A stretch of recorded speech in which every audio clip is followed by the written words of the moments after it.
Whereas because it is a report problem with you that is Muhammad you're said mentally it, disturbed who doesn't you're let other defending people it. speak. So you're quick. If you let me talk, you will get a response. You are quick. No. But after what? After this guy, You are. No, I haven't finished. You've made a point. I haven't finished. He is quick to condemn hatred against non-Muslims by hatred against Muslims by non-Muslims. He is not quick to condemn hate and divisive rhetoric against non-Muslims by Muhammad. Okay, and he's about to defend this hateful sentiment. So no, I'm going to say that you have endorsed hateful rhetoric. So this is wait, check. Don't let There's more. Don't let There him is get so away much with more. it. There is so much more to come. Let him. Try it. No, wait. Then we'll go to One the by next one. one. One by one. Yeah, one by one. Then we'll go to the next. One by one. I'm going to demonstrate from this example how hateful and bigoted you are towards Islam and Muslims. I'm going to demonstrate that very point. It's going to be reversed back on you, right? I'm going to show, and for that reason, we're going to stop at this example because you're going to waste our time. Number one, I'm not finished. I'm not finished. He should be in the Dracula movie, you know. Okay. Yeah. We have so much more to go for. Wait. We have so much more to go through. Can we deal with this first? Yeah, of course. But don't run off afterwards. Of course, I'm not going to run off, but I don't want to waste my time with a psychopath like you who doesn't understand our faith, doesn't study it properly. You don't even study. You have been accusing me for the past 2 hours of things I haven't done. You're a psychopath. You're psychologically disturbed. Now this hadith. What Islamophobes? It's my response. You've been going on, and I didn't stop you. So whether you like what I say or not, you have to keep quiet and listen to me. Okay. Because it's my time. Can you agree to not go on more than 5 minutes? Okay, I won't. Now what Islamophobes do, like him, because he is in league with Islamophobes. I have seen him on platforms with open Islam haters and Islamophobes, and I wouldn't even be surprised if he gets paid for it. Okay, Steve, I'm sure Steve gets paid for it. Manny gets paid for it. This Raj guy gets paid for it. He also gets paid for it. I know someone. Okay. If you say so. Okay.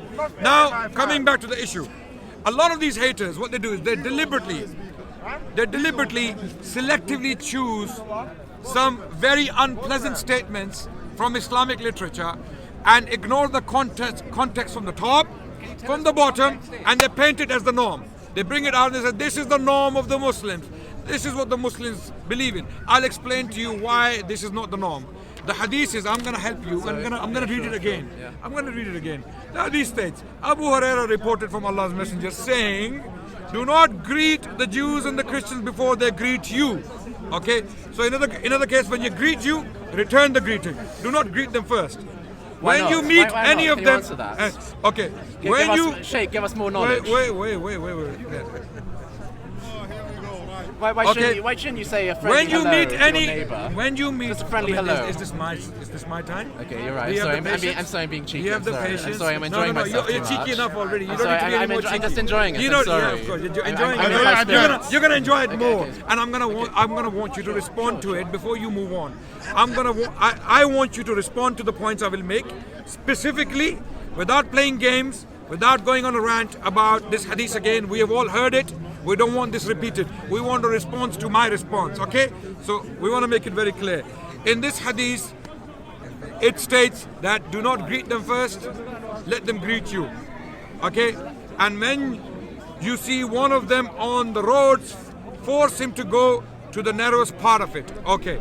Now, we know the Prophet was in wars with the Jews and Christians. There were Jewish tribes who were in treaty with Muslims, okay?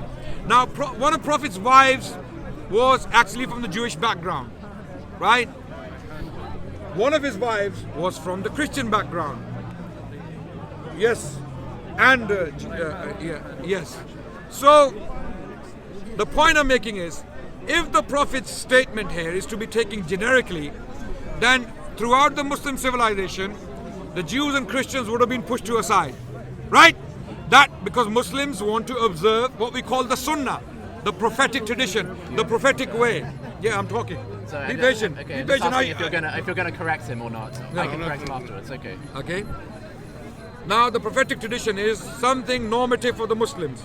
Now, when we study the Islamic civilization, we read from Jewish historians Number one, Bernard Lewis, he states in his book, one of his books, if I'm not mistaken, it was The Jews of Islam.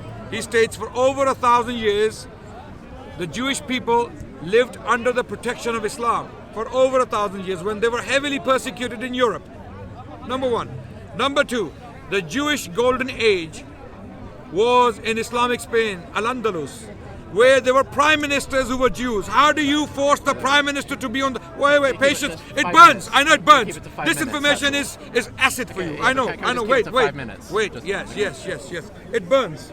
This information, I want you to respond clearly. Okay? This is Islamic civilization. There was a Jewish prime minister in the 10th century in Cordoba. His name was Hasdai ibn Shaprut, who was a Jewish scholar who was writing letters to Jews around the world, even communicating with the Jews in Baghdad, asking them if they need anything, if they need any support, because I am in a powerful position in Islamic Spain, which was governed by Abdurrahman III, the Caliph in Cordoba. If you need anything, we will support you. The Jews, they prospered in cities like Salonika, which was under the Ottomans. The Jews had the golden age in Spain. Some of the best Jewish scholars were produced in Al-Andalus, in Spain. People like Maimonides, Musa bin Maimun, people like Judah Halevi, people like Samuel Hanagid, and the list goes on and on and on. I don't have the time for that. Why were the Muslims doing this to the Jews when the Prophet commanded them to push them aside when you see them on the road? So there's a problem. Where's the problem? This hadith was put out by the Prophet in a state of war when the Jewish tribes were in a state of war with the Muslims. This is not the normative position. This is a hostile period when the Prophet is commanding his companions to be harsh with your opponents. To be harsh. But when the war is over, what is the normative position of Islam? Chapter 60 of the Quran and verse number 8.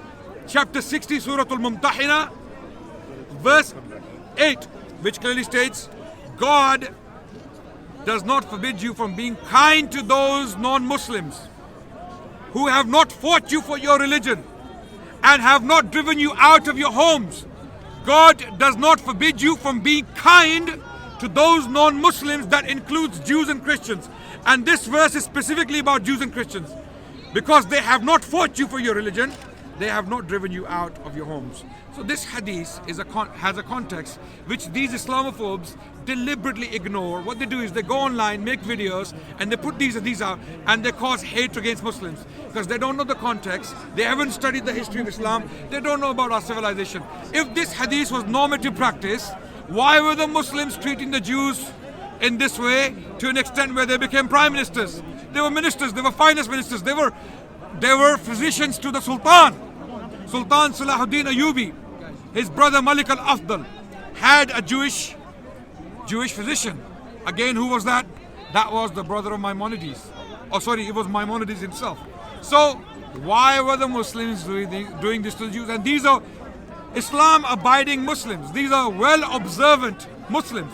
Now respond to that. Okay, great. Specifically, don't repeat the hadith, we know the hadith. Specifically to my point, Sure. the verse of the Quran, Islamic civilization, Muslim behavior You said respond, let me respond, okay. So, you've mentioned Islamic history, yes? And you said this was not normative practice. However, all you need to do to prove that this is false is to go to any book of Islamic jurisprudence, okay? Fiqh. And within fiqh, you will see in the chapters related to dhimmis or non-Muslims, they quote this hadith about how you are meant to treat dhimmis. And we can show this within, for example, the manual considered authoritative within the Shafi school of fiqh called The Reliance of the Traveller. And there, within a chapter labeled O, section 9, it has the statements of how to treat dhimmis. And there you'll clearly see, without any kind of exacerbating context, not saying only in times of war, just saying when these people are living amongst you, do not greet the Jews and the Christians before they greet you, and when you meet any one of them in the road, force him to go to the narrowest part of it. Okay, so this claim that this only applies for times of war is debunked because Islamic scholars in history have taken this as how to treat them just in general, in times of non-war. Okay. Secondly, you bring the point up of the Quran saying Allah does not forbid you from being kind to those, etc., etc. No, Okay. read the verse. I can't remember the verse. So can you just quickly say it then? Okay. Do you have the verse written down? No. Okay. Okay, if you're not going to just quickly say the verse, then that's I'm going fine. to say it. But like the Allah does not forbid you from being kind to those non-Muslims who have not fought you for your religion and have not driven you out of your homes. Okay, great. Chapter So- 60, verse 8. Okay, so the point is that this is a good verse, and if this seems likely, but this verse Likely, seems, it's there. It's in the yeah, Quran. no. Let me make my point. Okay, Yes. I didn't interrupt you at all, and But people I'm- will see that. Okay, so. Even though you said many false things I could have interrupted you on, I didn't. So you can always interrupt me time. It's about your time. false things afterwards. Okay, It's your so time. about this verse, which has a peaceful message. It's a good message, okay? But the point is there are also negative messages within the body of Islamic scripture, okay?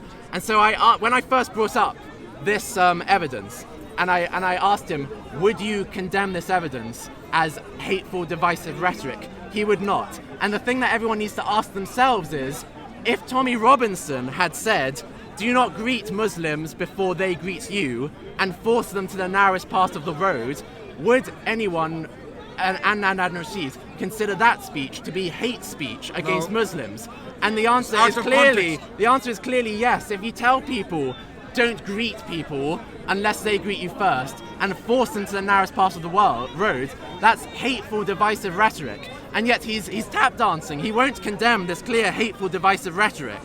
Okay, so we've disproved, and also he mentioned Jews in Spain. Okay, so it is true that Jews in Spain were treated comparatively better than Jews in medieval Christian Europe, and that's true. However, this does not mean that Jews were treated equally. Okay, they were still second-class citizens. Don't interrupt me. What's wrong with you?